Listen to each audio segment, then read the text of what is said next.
કે આ ચરસ ગાંજો ડ્રગ્સ મળે છે ને એનો ખુલાસો બાકી હજી આવું છું આવતા મહિને. ને ગાંઠ વાળી દો, તમે સંકલ્પ કરી દો કે આ દુનિયા ઊભી થઈ જાય, બાકી અમારું ઝૂંપડું કે અમારું મકાન પડવા દેવાનું નથી. તાકાત નથી ભૂપેન્દ્ર પટેલની સરકારની કે તમારા ઘરની બાજુ બુલડોઝર લઈને આવે.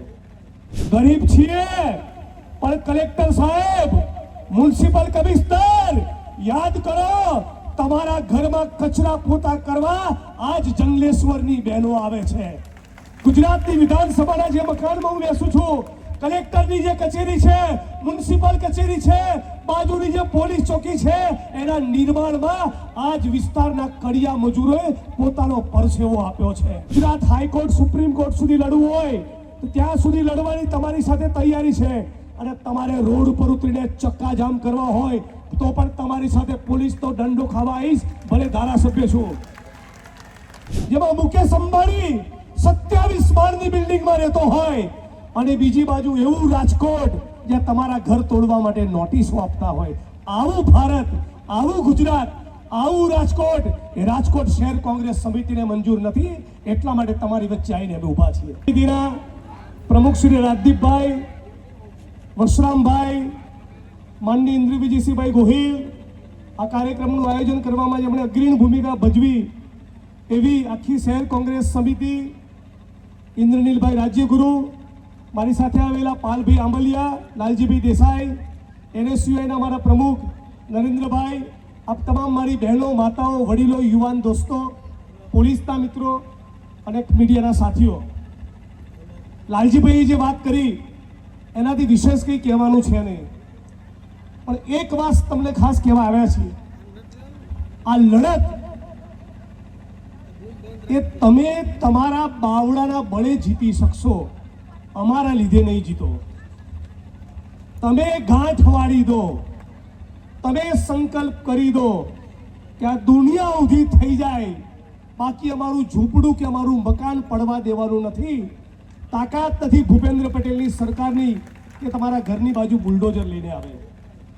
આ દેશના બંધારણે તમામ જ્ઞાતિ અને ધર્મના ભાઈ બહેનોને સન્માનપૂર્વક જીવન જીવવાનો અધિકાર આપ્યો છે, અને અધિકાર એમને નથી મળ્યો. અચાનક એક દિવસ અંગ્રેજોને મન થયું કે ચલો ભારત ભૂમિ છોડી દઈએ અને ભારત દેશ છોડીને જતા રહે, આવું નથી બન્યું. આ દેશની આઝાદી માટે 23 વર્ષની ઉંમરે શહીદ આઝમ ભગતસિંહે ફાંસીનો માછડો પસંદ કર્યો. ભગતસિંહની સાથે ચંદ્રશેખર આઝાદે બલિદાન આપ્યું.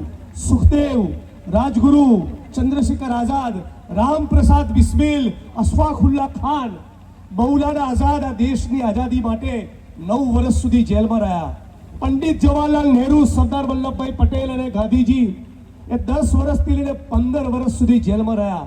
અનેક લોકોએ કાળા પાણીની સજા ભોગવી. આઝાદીના ઇતિહાસની અંદર તમે જોઈ લીજો, એક પણ સંઘ પરિવારનો RSS નો માણસ નહોતો જ્યારે કોંગ્રેસના સિપાહીઓ પીઠ પર દંડા ને છાતી પર ગોળી ખાતા હતા ત્યારે અંગ્રેજોની ગુલામીમાંથી આ દેશ મુક્ત થયો છે. આ દેશની આઝાદીની લડત બાદ ડોક્ટર બાબા સાહેબ આંબેડકરની કલમે લગાવેલું આપણે એક અદ્ભુત દુનિયાનું એક મહાન સંવિધાન, એક બંધારણ પ્રાપ્ત થયું. અને બંધારણની અંદર દરેકે દરેક નાગરિકને સન્માનપૂર્વક જીવન જીવવાનો અધિકાર આપ્યો. અધિકાર આપ્યો રોટી, કપડા, મકાન, શિક્ષણ, આરોગ્ય અને રોજગારનો. એક બાજુ એક એવું ભારત જેમાં મુકેશ અંબાણી 27 માળની બિલ્ડિંગમાં રહેતો હોય અને બીજી બાજુ એવું રાજકોટ જ્યાં તમારા ઘર તોડવા માટે નોટિસો આપતા હોય.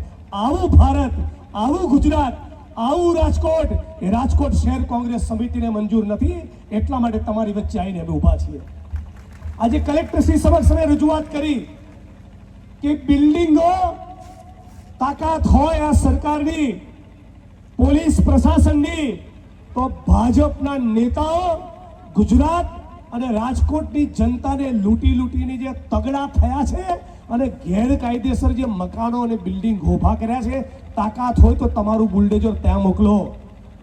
ભાજપના ધારાસભ્યો, સંસદ સભ્યો, મંત્રીઓ, ગુજરાતના ઉચ્ચ અધિકારીઓ, બિલ્ડરો, રિયલ એસ્ટેટના માફિયાઓ, જમીનના દલાલો, આ લોકોએ જે દબાણો કર્યા છે, આ લોકોએ મોટી મોટી બિલ્ડિંગો ઊભી કરી છે.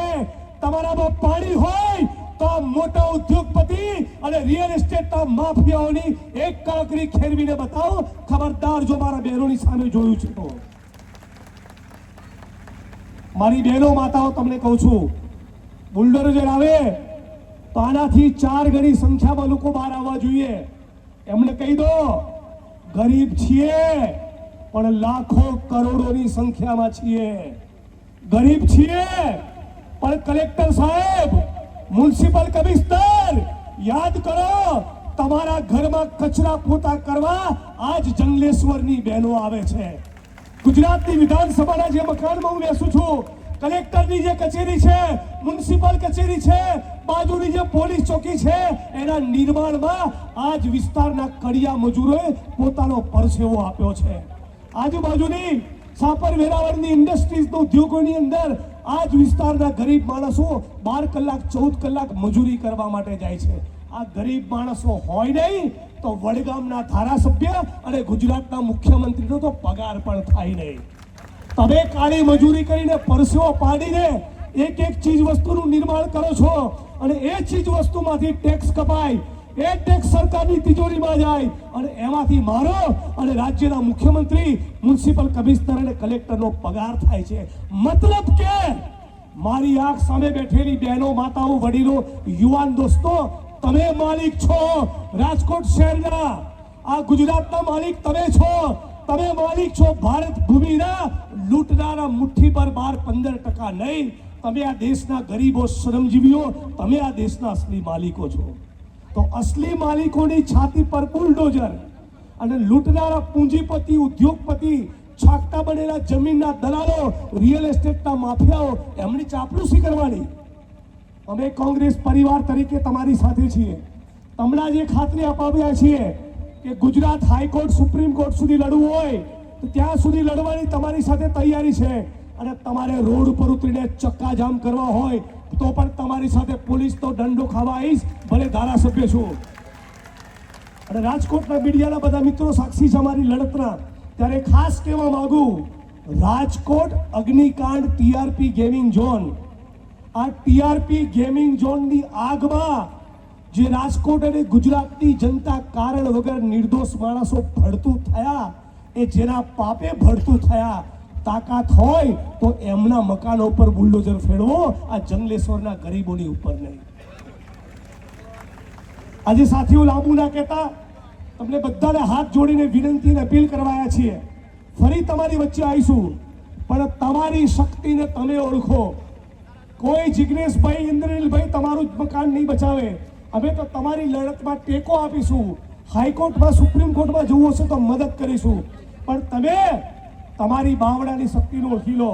તમે કહો સરકારને, અમે પણ આ દેશના નાગરિકો છીએ, અમે પણ ટેક્સ આપીએ છીએ, અમે પણ તમને વોટ આપીએ છીએ. તો મરજી આવે ત્યારે નોટિસ આપવાની નહીં. અને એટલા માટે તમને બધાને કહેવા માંગુ છું, કોઈ પણ આગેવાન કે નેતા તમારી વચ્ચે આવે કે ના આવે, ક્યારે પણ બુલડોઝર આવે તો તમામે તમામ બહેનો, માતાઓ, વડીલો, યુવાન દોસ્તો એ બુલડોઝરની આગળ ડોક્ટર બાબા સાહેબ આંબેડકરના બંધારણની કોપી હાથમાં રાખીને તમે સુઈ જજો. જે પણ અધિકારી, કર્મચારી, પોલીસ, કોર્પોરેશનના મિત્રો આવે એમને કહેજો કે ડોક્ટર ભીમરાવ બાબા સાહેબ આંબેડકરના સંવિધાનમાં તમે માનતા હો તો તમારું બુલડોઝર લઈને અહીંથી પાછા જતા રહો. તમે માનતા હો કે અમે પણ આ દેશના નાગરિકો છીએ, તમે માનતા હો કે શ્રમજીવીના પરસેવાની આ દેશમાં કોઈ કદર કિંમત બચી છે તો તમારું બુલડોઝર લઈને પાછા જતા રહો. તમે માનતા હોય કે ડોક્ટર બાબા સાહેબ આંબેડકરનું બંધારણ અને શહીદ આઝમ ભગતસિંહનું બલિદાન એણે જવા ના જોઈએ તો મહેરબાની કરીને તમારું બુલડોઝર લઈને પાછા જતા રહો. આટલી વાત તમને કરવા આવ્યો છું. મારી વાણીને વિરામ આપતા આપ તમામ લોકોને કહીશ કે મારી સાથે એક નારો લગાવો. હું કહીશ લડેંગે, તમારે કહેવાનું જીતેંગે. અને બીજો નારો, ये धरती अपने आप की नहीं किसी के बाप की. लड़ेंगे, लड़ेंगे. आवाजમાં તાકાત નથી, મુઠ્ઠી તાની, બે હાથ ઊંચા કરીને લડેંગે, લડેંગે, લડેंगे. ये धरती अपने आप की, ये धरती अपने आप की. આ કોઈ ભાજપ વાળાના બાપની ધરતી નથી. તાકાતથી કહી દો, અમે શ્રમિકો, અમે ગરીબો, અમે મજદૂરો અમને વૈકલ્પિક વ્યવસ્થાની પાકી ગેરંટી નહીં આપો તો અમારી છાતી તમારા બુલડોઝર માટે તૈયાર છીએ, બાકી જંગલેશ્વરની 1 ઇંચ જમીન તમને આપવાના નથી. અને કોઈ હિન્દુ મુસ્લિમની વાત કરે તો કહી દેજો, આ દેશની આઝાદીની ચળવળમાં નારો હતો હિન્દુ મુસ્લિમ શીખ ઈસાઈ ભારત માં કે 4 સિપાही. લગાવો નારો, જેથી ગાંધીનગર અને નાગપુર 2 જગ્યાએ મેસેજ જાય, હિન્દુ મુસ્લિમ શીખ ઈસાઈ, हिंदू मुस्लिम सिख ईसाई भारत माँ के 4 सिपाही, हिंदू मुस्लिम सिख ईसाई भारत माँ के 4 सिपाही। जय भीम, जय भारत, जय संविधान, जय कांग्रेस, लड़ेंगे जीतेंगे। पहले लड़े थे गोरों से, अब लड़ेंगे चोरों से। पहले लड़े थे गोरों से, अब लड़ेंगे चोरों से। આવાજ ચોરોની સામે, આ ચોર ઉચક્કાઓની સામે અવાજ જોરદાર જોઈએ ને એટલે કહેવાનું છે, હું કહું છું કે પહેલે લડે थे गोरों से, તમારે કહો अब लड़ेंगे चोरों से। पहले लड़े थे गोरों से, अब लड़ेंगे चोरों से, पहले लड़े थे गोरों से, अब लड़ेंगे चोरों से। ધન્યવાદ। હવે હું વિનંતી કરીશ આપણા ક્યાં ચરસ ગાજો ડ્રગ્સ મળે છે ને એનો ખુલાસો બાકી હજી આવું છું આવતા મહિને. હવે હિન્દુભાઈ રાજ્યગુરુ જે આપણા